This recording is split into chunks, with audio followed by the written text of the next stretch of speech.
It's time for the left to fold up their fantasy tents. If they hate Donald Trump so much, maybe they should focus on winning the 2020 presidential election instead of this Russia collusion delusion nonsense that's been wasting our time, our money, and dividing our nation for the past 2 years.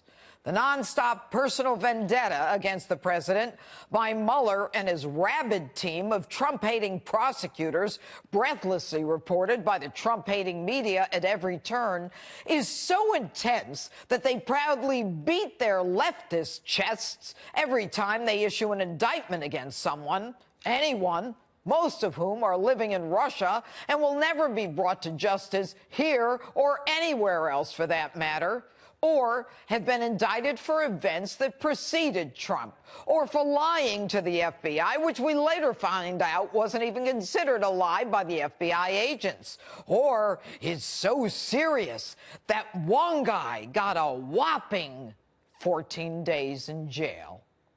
Bottom line, none of the indictments the special counsel has brought has tied the president to Russia. But you wouldn't know it from these guys.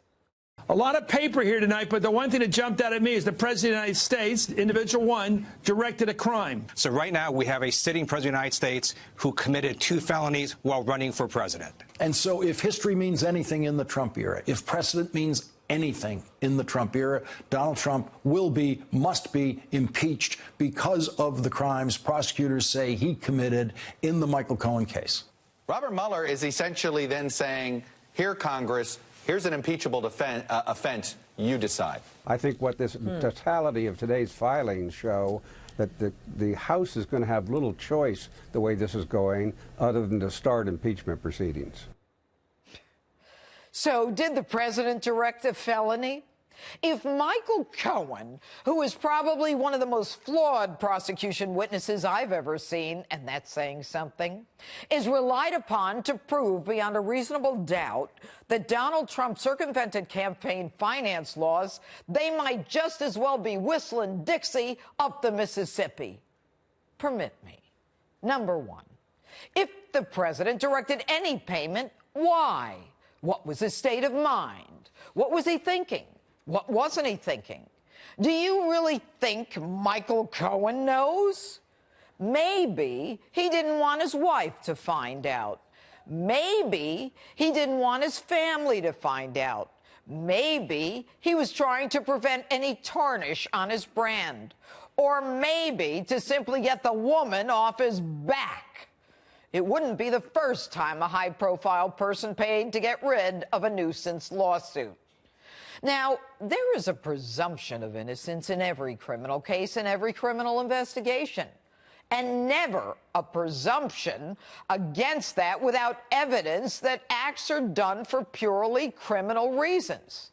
And don't forget, it was citizen Donald Trump's money that was used and not campaign money for whatever might have occurred before he was president, unlike another president impeached for acts that occurred with a young intern in the Oval Office while he was president.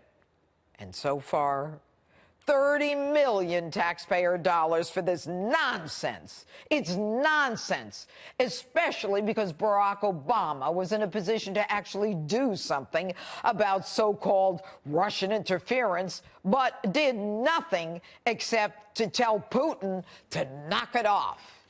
And even that I don't believe. And as for the testimony of holier-than-thou Cardinal James Comey, the grandstanding political operative who believes the rules don't apply to him and who fought so hard to testify in an open setting, I'm left with only one thought.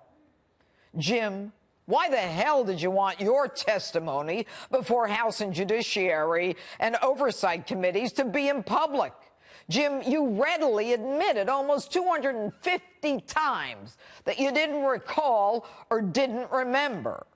Honestly, it would have been and is less embarrassing for you to do it behind closed doors. But Slippery Jim says he doesn't remember important facts about the most important FISA case in American history that required his approval. He states it doesn't matter where the fake dossier came from. Yet, he still has total confidence in the FISA process that he corrupted. Now, I don't have to go over this again. Comey's been found by the Inspector General to have mishandled the Clinton email investigation, to have lied before Congress, not about exonerating Hillary, before the investigation was done, and to be an admitted leaker of sensitive information that he wanted to get to the New York Times through his friend. And when asked if he would have fired the lovers on his staff, Peter Strzok and Lisa Page, who openly communicated their hatred and disdain for candidate Donald Trump, yet all the while investigating him, Comey states he can't answer in the abstract. He doesn't deny he would have allowed them to stay on the Clinton investigation in spite of their hate, as long as they gave an explanation. No surprise, Jim, since you're a pal of the Clintons. But most shocking is Comey's role in the theater of the absurd. A fake dossier paid for by a woman who's his friend running for president. And he's best friends with the special counsel in charge of the case. And he doesn't remember key details like the party who funded it, in the most blatant display of public corruption and personal political cover in American history. Shame on you, Jim. And that's my open.